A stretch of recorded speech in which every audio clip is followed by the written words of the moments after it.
Hello student, मैं सनी आप सभी का कुमार क्लासेस ऑफिशियल के ऑनलाइन पोर्टल पे स्वागत करता हूं। ऑफलाइन बैचेस के लिए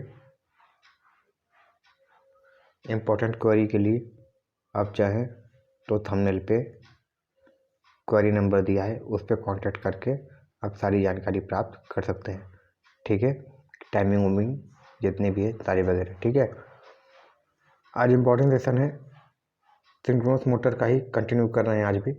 ठीक है, जो उसके आगे के सारे इंपॉर्टेंट क्वेश्चन बन रहे हैं उसको देख रहे हैं। ठीक है, ये डेली एमसीक्यू सीरीज़ का नेक्स्ट पार्ट है जो बहुत ही इंपॉर्टेंट है, तो ये सेशन आखिरी तक देखिएगा। अगर पसंद आए तो इसको लाइक, शेयर और सब्सक्राइब जरूर कर लीजिएगा। ठीक है, इस चैनल पे अगर नए होंगे तो। सही है, चलो स्टार्ट करते हैं पहला क्वेश्चन। और पहला क्वेश्चन है कि एक सिंक्रोनस मोटर का वी कर्व किसके मध्य संबंध दर्शाता है। वी कर्व है, तो देखो जो फील्ड वी कर्व है उसके डायग्राम की बात करें, कुछ ऐसा वी कर्व होता है। अगर मोटर है तो unity power factor, leading power factor, lagging power factor, ये हमारा होता है आर्मेचर करंट और ये हमारा होता है फील्ड करंट होता है। यानी किसके किसके बीच दर्शाया जाता है, तो सर ये दर्शाया जाता है फील्ड करंट तथा आर्मेचर करंट के मध्य दर्शाया जाता है। ठीक है, और इन्वर्टेड वी कर्व की बात करेंगे, एक व्युत्क्रम वी कर्व होता है। ठीक है, तो व्युत्क्रम जो वी कर्व है वह कुछ इस प्रकार से बनता है। ये भी लीडिंग पावर फैक्टर होता है, सॉरी यूनिटी पावर फैक्टर। इधर आने पे क्या हो जाता है, लैगिंग, इधर जाने पे लीडिंग। ठीक है, तो इधर लीडिंग हो जाता है, इधर लैगिंग हो जाता है। ये हो जाता है हमारा पावर फैक्टर और ये हमारा हो जाता है फील्ड करंट। यानी किसके किसके बीच ड्रा होता है वी कर्व इन्वर्टेड, तो होता है सर पावर फैक्टर और फील्ड करंट के बीच ड्रा होता है। मगर इसके लिए सही आंसर क्या हो जाएगा हमारा, ऑप्शन सी सही हो जाएगा। ठीक है, तो इसको याद रखना है। चलो अगला क्वेश्चन देखते हैं।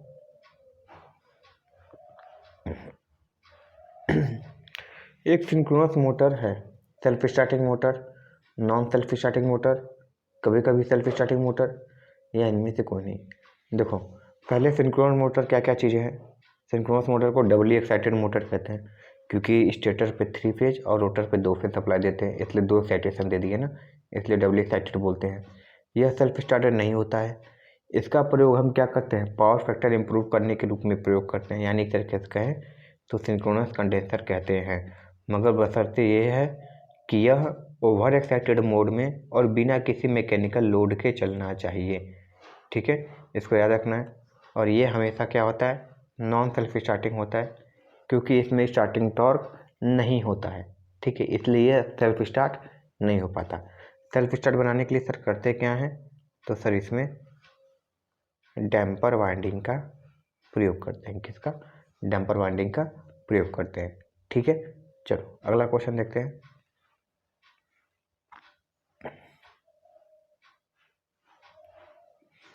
यदि सिंक्रोनस मोटर का एक्साइटेशन क्रिटिकल हो तो पावर फैक्टर क्या होगा।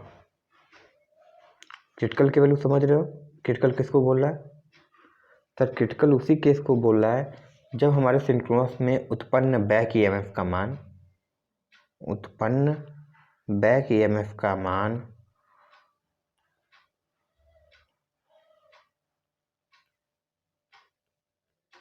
सप्लाई वोल्टेज के मान के बराबर हो जाए। ठीक है, तब उस समय कहते हैं कि क्या है, हमारी क्रिटिकल वैल्यू है। ठीक है, या क्रिटिकल एक्साइटेशन है, यानी जो सप्लाई दिए थे बी वो ई बी के बराबर हो चुके। या फिर सिंपल भाषा में कहें, जब ये 100% एक्साइटेशन होता है तब।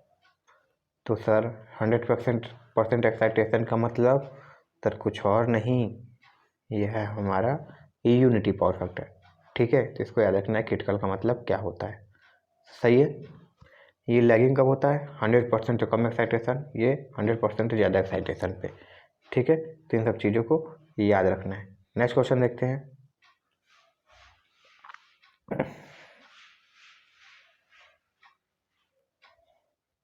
सिंक्रोनस मोटर में स्टार्टिंग टॉर्क तथा रनिंग टॉर्क का अनुपात क्या होता है। यानी THT अपॉन TN, यानी नॉर्मल रनिंग कंडीशन, और ये स्टार्टिंग कंडीशन में। तो हमको पता है कि स्टार्टिंग टॉर्क कितना होता है, 0 होता है, और रनिंग टॉर्क कुछ ना कुछ मिलता है, रनिंग टॉर्क कुछ ना कुछ मिलता है। तो 0 बटा समथिंग क्या होता है, 0 ही होता है। तो हम ये कह सकते हैं कि सर जी सिंक्रोनस मोटर में स्टार्टिंग टॉर्क तथा रनिंग टॉर्क का अनुपात सदैव 0 के बराबर होता है। ठीक है, किसके बराबर होता है, 0 के बराबर होता है, क्योंकि स्टार्टिंग टॉर्क सर 0 होता है। सही है, इसलिए यह सेल्फ स्टार्टिंग मोटर नहीं कहलाता। ठीक है, चलो अगला क्वेश्चन देखते हैं।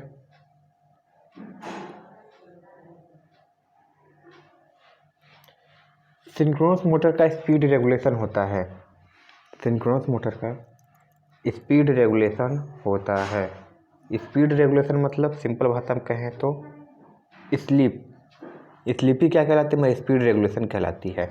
ठीक है, हमको पता है स्लीप बराबर क्या होता है, NS माइनस NR होता है, जिसमें NS क्या है, हमारा सिंक्रोनस स्पीड है, यानी वह स्पीड जिस पे हमारा स्टेटर या रोटर फ्लक्स घूम रहा है, और इसी NR की बात करेंगे तो हमारा रोटर स्पीड है, यानी जिस पे रोटर घूम रहा है।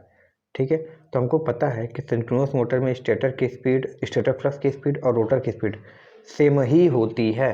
क्या होती है, सेम होती है, यानी हम ये कह सकते हैं कि NS माइनस NS कर सकते हैं, क्योंकि NR की भी स्पीड NS के बराबर होती है। तो कितनी आती है, 0, यानी स्लिप की वैल्यू कितनी हो जाती है, यानी स्पीड रेगुलेशन 0 हो जाती है।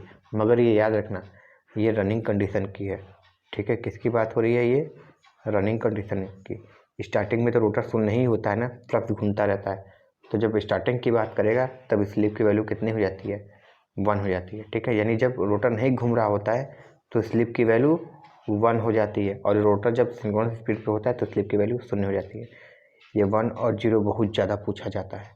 ठीक है ना, इसको याद रखना है, भूलना नहीं है। सही है, चलो अगला क्वेश्चन देखते हैं।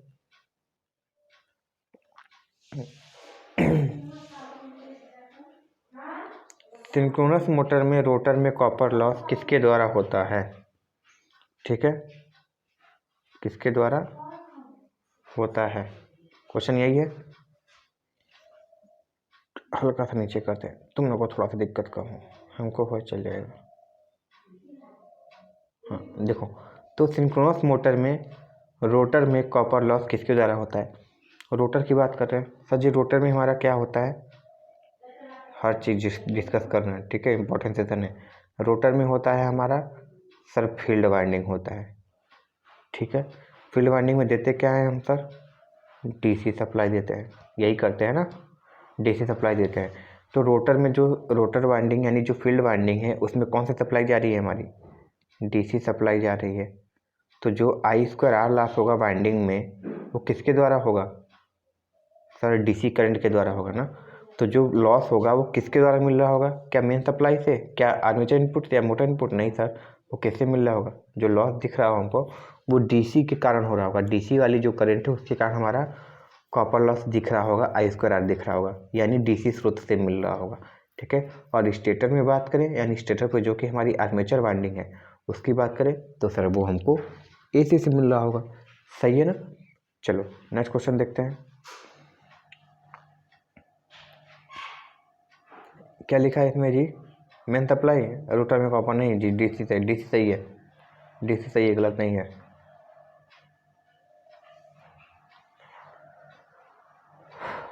ये क्वेश्चन है, ये क्वेश्चन बहुत बार हो चुका है ना। क्वेश्चन क्या था कि सिंक्रोनस मोटर काम करती है, 3 केस बताए थे, AB की वैल्यू V से ज़्यादा, AB की वैल्यू V के बराबर, AB की वैल्यू V से कम, यही है। जब EB की वैल्यू V से ज़्यादा होती है तो sir leading power factor, EB की वैल्यू अगर V के बराबर होती है तो यूनिटी पावर फैक्टर, EB की वैल्यू V से कम होती है तो लैगिंग पावर फैक्टर। इसको और समझना है तो ये समझ सकते हो, 100% एक्साइटेशन यानी यूनिटी पावर फैक्टर, 100% से कम एक्साइटेशन मतलब लैगिंग पावर फैक्टर, 100% से ज़्यादा एक्साइटेशन मतलब लीडिंग पावर फैक्टर। यानी सिंक्रोनस मोटर हमारा सभी पावर फैक्टर पे चल सकता है। किस पे, सभी पावर फैक्टर पे चल सकता है। सही है ना, इसको याद रखना है। और हम सिंक्रोनस कंडेंसर के रूप में जब प्रयोग करते हैं तो हम लीडिंग वाले का प्रयोग करने लगते हैं, ठीक है ना, बिना किसी मैकेनिकल लोड के। सही है। चलो अगला क्वेश्चन देखते हैं।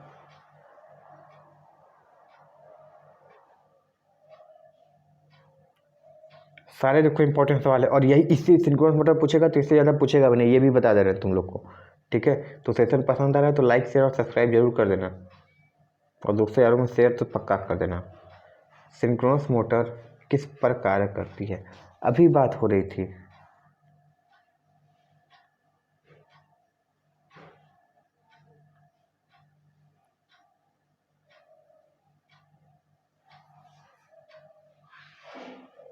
यही चल रहा था,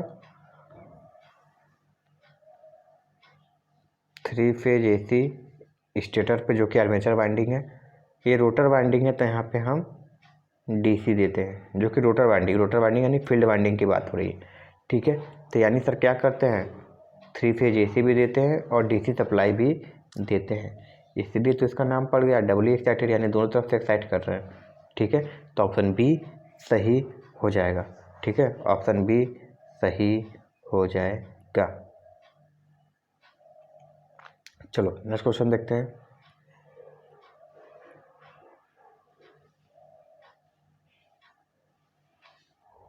सिंक्रोनस मोटर में बैक EMF किस पर निर्भर करती है, याद रखना, सिंक्रोनस मोटर में बैक EMF किस पे निर्भर करती है।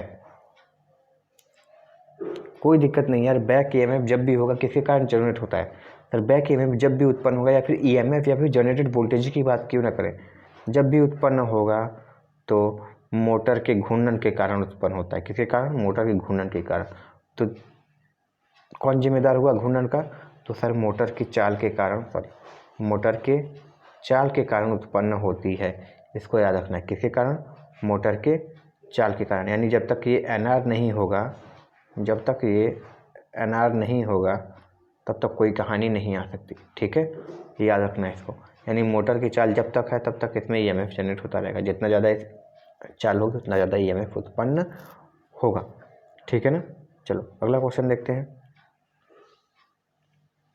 एक्साइटेशन पे नहीं जी, बैक EMF बोल रहा है, बैक EMF हमेशा चाल पर निर्भर करेगा, वो मोटर और जनरेटर कोई हो, जनरेटर में होगा तो EG का मान हो जाएगा। पी पोल का सिंक्रोनस मशीन की गति क्या होगी, पी पोल पूरा क्वेश्चन नहीं लिखा है, हम लिख दे पी पोल F फ्रिक्वेंसी यानी F की आवृत्ति है, ठीक है। तब बताओ क्या होगा, तो हमको पता है कि सर जी NS बराबर 120 F/P होता है। ये केवल इसमें ही नहीं, ये तुमको हर एग्जाम में, हर सेट में तुमको इस पे फार्मूला जरूर मिलेगा, NS बराबर 120 F/P, बहुत ज़्यादा इंपॉर्टेंट है। तो ऑप्शन क्या बन रहा है, 120 F/P NS बराबर, ठीक है, इसको याद रखना, बहुत ज़्यादा इंपॉर्टेंट फार्मूला है और इस पर क्वेश्चन बहुत ज़्यादा पूछे जाते हैं। सही है ना। चलो अगला क्वेश्चन देखते हैं।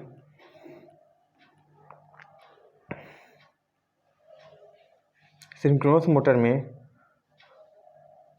मोटर के उत्तेजन परिवर्तन में परिवर्तित होने वाली राशियाँ क्या है,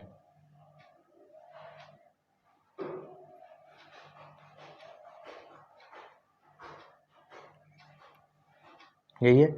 सिंक्रोनस मोटर का अगर एक्साइटेशन बदल रहे हो, क्या कर रहे हो, एक्साइटेशन चेंज कर रहे हो, तो क्या होगा, याद रखना, जब एक्साइटेशन चेंज करते हो तुम,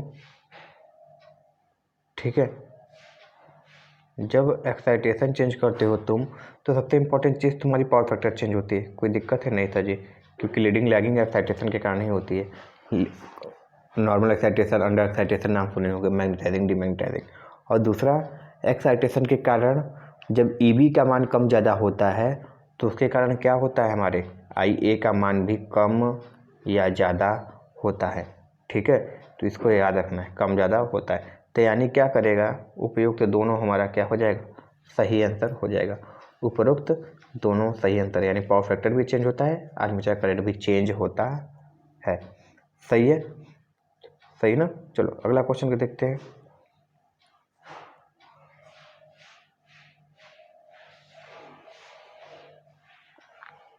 क्या लिखा है, सिंक्रोनस मोटर सेल्फ स्टार्ट नहीं है क्योंकि, सिंक्रोनस मोटर सेल्फ स्टार्ट नहीं होने का मेन कारण क्या है। ऑप्शन क्या क्या दिया है, मोटर के चलाने हेतु स्टार्टर प्रयोग किया जाता है, मोटर के चलाने हेतु स्टार्टर प्रयोग किया जाता है ना। ठीक है, अगला क्वेश्चन,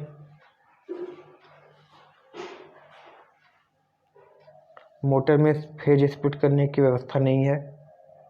मोटर में स्प्लिट फेज करने की क्या जरूरत है जी, कि तुमको दो फेज को स्प्लिट कर कब करते हैं, जब कम से कम 2 फेज या 3 फेज की आवश्यकता होती है, तब सिंगल फेज को तोड़ते हैं ना। तो तुमको 3 फेज तो पहले ही मिल चुका है, तुमको क्या जरूरत है स्प्लिट करने की।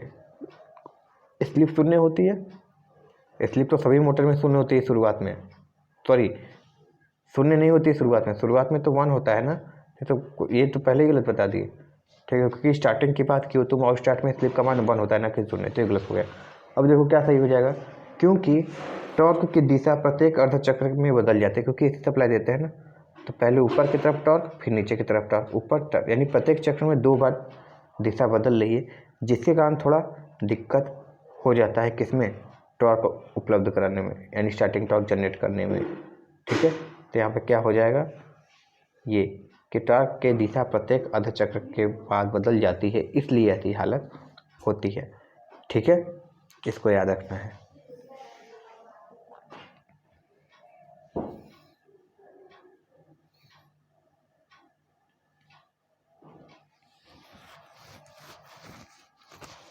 सिंक्रोनस मोटर में डैम्पर वाइंडिंग किस स्थान पर लगाई जाती है, तो याद रखना डैम्पर वाइंडिंग हमेशा रोटर पे लगाई जाती है। कहीं कहाँ लगाई जाती है, रोटर पे लगाई जाती है। डैम्पर वाइंडिंग सदैव रोटर पर लगाई जाती है, रोटर पोल पे लगाई जाती है। ठीक है, इसी तरह कुछ और वाइंडिंग होते हैं, जैसे इंटरपोल वाइंडिंग। तो इंटरपोल वाइंडिंग कहाँ लगाई जाती है, स्टेटर पे लगाई जाती है, मेन पोल के बीच में।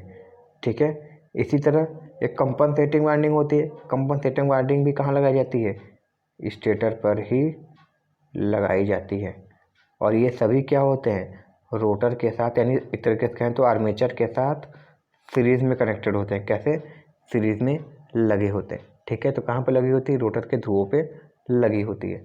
ठीक है, चलो अगला क्वेश्चन देखते हैं।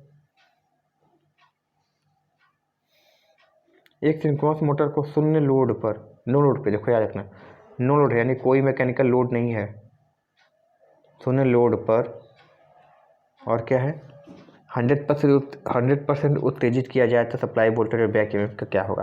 देखो बताए थे कि 100% से ज़्यादा के लिए क्या होता था, ए बी की वैल्यू वी से ज़्यादा होती थी।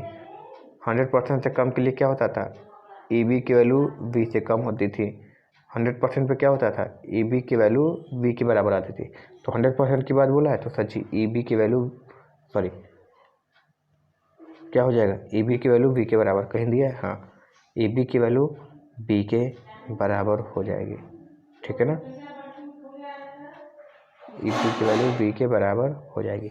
सही है, 100% एक्साइटेशन, इसी को क्या बोलते हैं, नॉर्मल एक्साइटेशन भी बोलते हैं, एक्साइटेशन। या इसी को एक और अभी आगे पढ़े थे कि इसका एक और नाम है क्या, क्रिटिकल एक्साइटेशन। ठीक है, तो सिंक्रोनस मोटर का देखो सवाल यही है, इससे ज़्यादा कोई सवाल नहीं पूछेगा, या इससे बाहर, इस लेवल से बाहर भी कोई सवाल तुमसे नहीं पूछेगा। ठीक है, तो लेवल अच्छा लगा हो और लगा हो कि हाँ सर यही सब क्वेश्चन बार बार पूछे जाते हैं, हर एग्जाम में पूछे जाते हैं, तो सेशन को लाइक, शेयर और सब्सक्राइब जरूर कर लेना। मिलते हैं नेक्स्ट वीडियो में, तब तक के लिए thank you very much and all the very best. ठीक है।